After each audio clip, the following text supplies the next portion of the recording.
ran the race. It goes out to Mr. Charrandass Persaud. Let's stand and give him a big round of applause, please.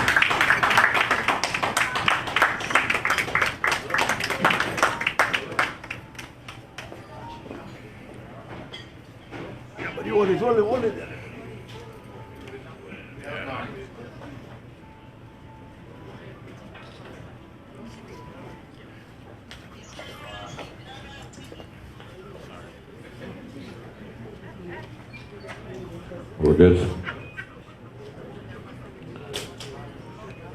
Okay, sir. I'm going to give you the mic. You got to address us. You may be seated, please.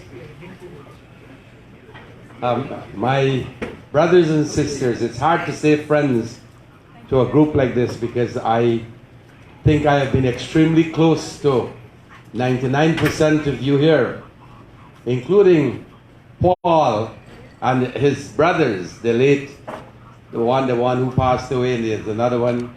I have known all of you for most of my stay in Canada. I would like to take this opportunity, my brothers and sisters, to say thank you to Dr. D, a man I've known even before I left Guyana.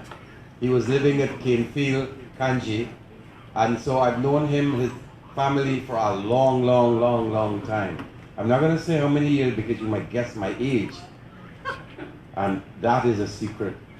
But my brothers and sisters, I don't know what to say. You know everything about me. But I'll tell you this. Many of us believe that to do something, you need support.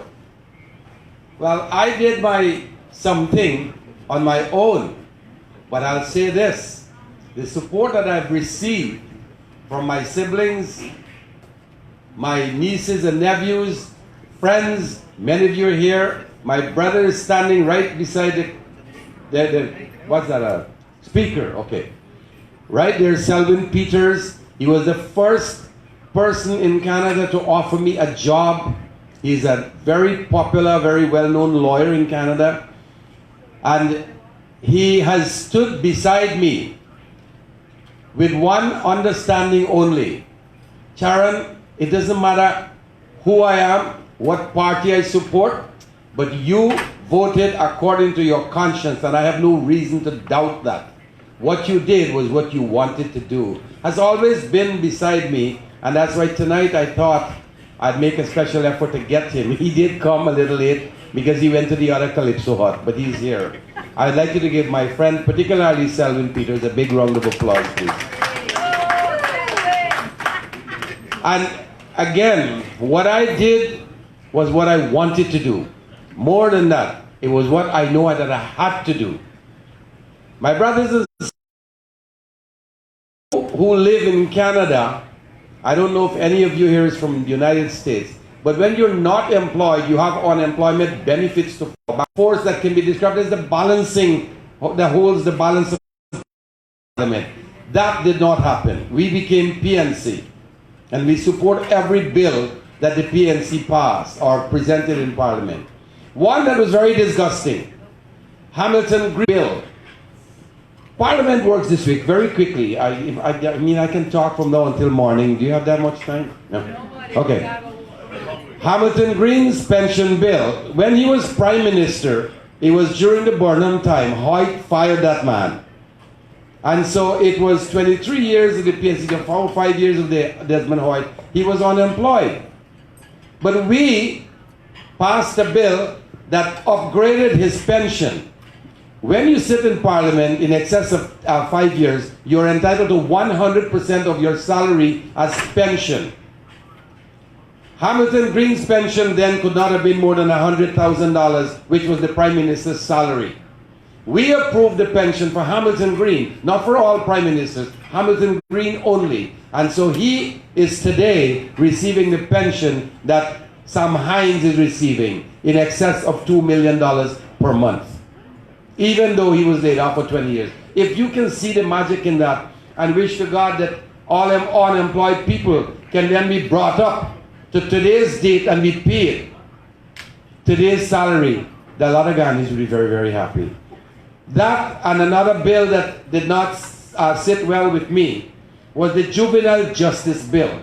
The Juvenile Justice Bill in Ghana says if you're 14 years and under, you cannot be criminally liable.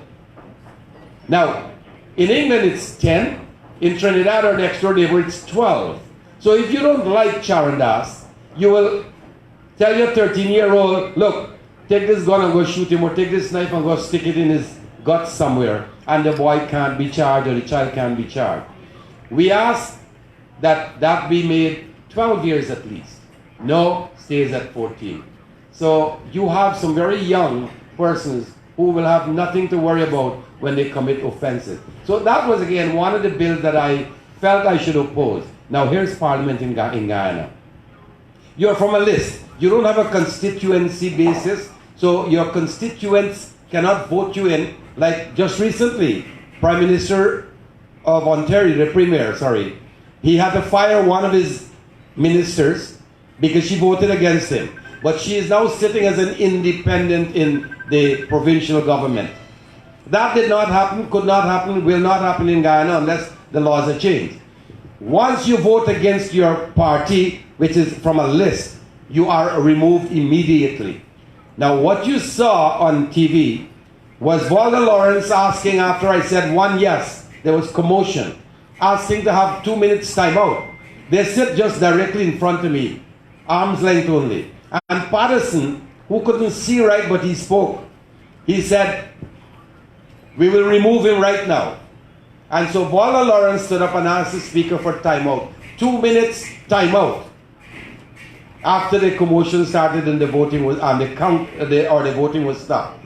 And so, but the speaker refused. Patterson was of the intention or the view that they could get an email, and they could have done that, and then have me removed from Parliament before, but I had already voted. That did not happen, and you know the rest of the story. The vote of no confidence was passed. We had judges who ruled that 33 is not a majority in a 65-seat Parliament. In short, 33 is not bigger than 32. I guess we have 4-year-olds who can tell you that is madness. But my brothers and sisters, I will say this to stand here today. Having done just, you've heard, I've known Suresh all my life in Canada. Magnificent singer. My little sister who passed away, Savi. And we have heard that LFS Burnham was a very, very outstanding speaker. When you listen to Mr. Roop Sharma, he spoke, or he speaks, I should say, because he's still around there. He speaks with emphasis and pure, unadulterated English. Magnificent public speaker and a brilliant lawyer. And I'm standing here on the same platform with the likes of these people to receive an award. And all I did was I said yes. Oh, you said yes, yes, yes. Oh, I said yes. Okay, I said yes 3 times. Not such a big achievement, but my brothers and sisters, as I said earlier, it was something that I had to do. Mathematically, when you lay off 7,000 workers in Kandy, which is where I live, and I'm saying live, I still live there, even though I'm here. A family of 4, husband and wife and 2 children, 7,000, the breadwinner of the family is a king cutter. That is 28,000 people you have put on the bread line. And do you know something else? Their severance pay was only paid in November of 2019. They were laid off since 2017. You want to know what atrocity is? You want to know how? That is what you do. They call themselves government. They call themselves ministers and president and prime minister. When you are the biggest or the most prestigious servants of the people, is that how you serve people? No, it didn't sit well with me. And sure enough, I did what I did because it had to be done. You know Prakash Gosai the late. He has a brother in England named Bankim Gosai. Never spoke to that man, never met him, he's never seen me.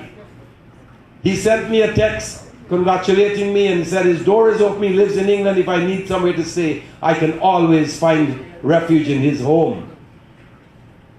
Some pandits that I've not seen, Dr. Satish Prakash, that I've known so well as a brother. So many priests. Swami Bhajanandaji Maharaj, a man who up to today, he calls me almost 3-4 times a week to find out how I'm doing. He was very concerned because those who knew me as a lawyer in Ghana will know that I was living the good life. I was living the good life.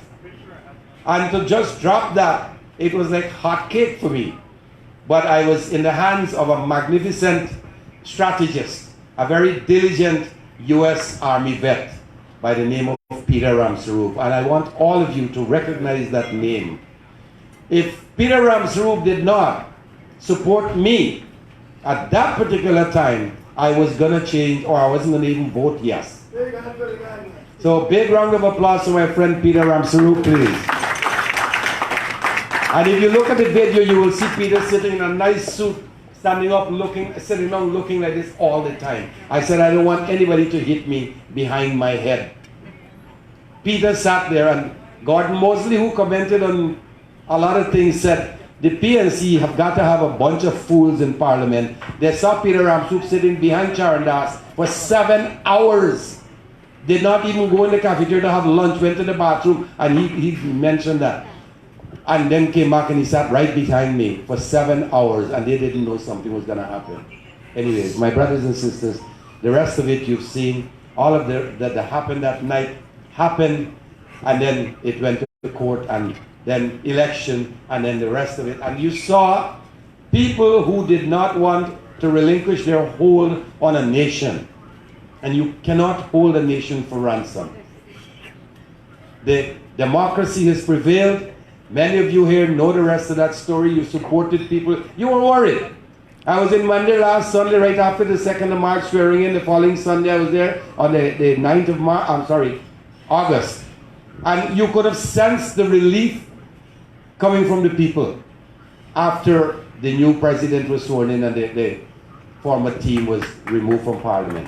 So again, I will ask, as somebody suggested, we're giving, within 1 year, I think Paul said that you will see what is happening. I honestly believe in this young Irfan Ali as president. I know he will do well. And for those of us who believe that, well, we don't like Jagdeo because of all kinds of reasons. You cannot have a better politician in the entire Caribbean than Bara Jagdeo. And if that man is guiding this young 40-year-old president, he can only receive advice that will be sound, appropriate, and very, very relevant to his position as president of the country.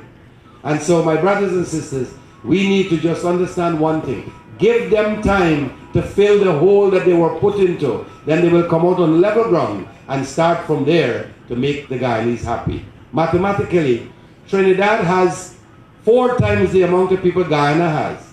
The oil in Trinidad has been used up. They are now closing refineries. But the oil in Trinidad, gas in Trinidad was the cheapest when we were there. Selvin can bear me out on that study.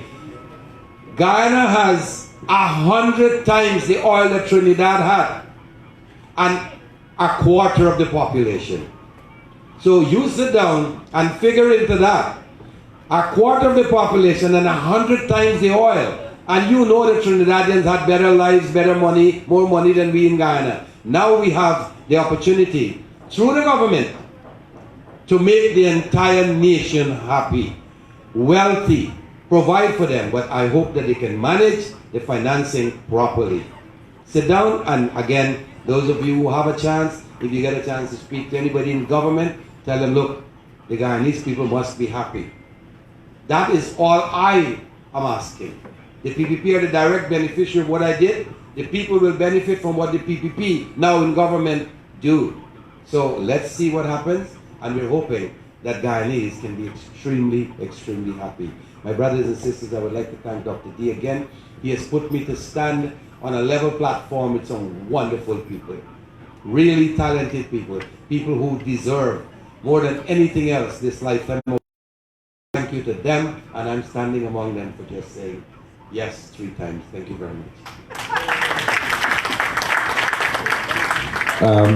Can I ask you a question while you're up here?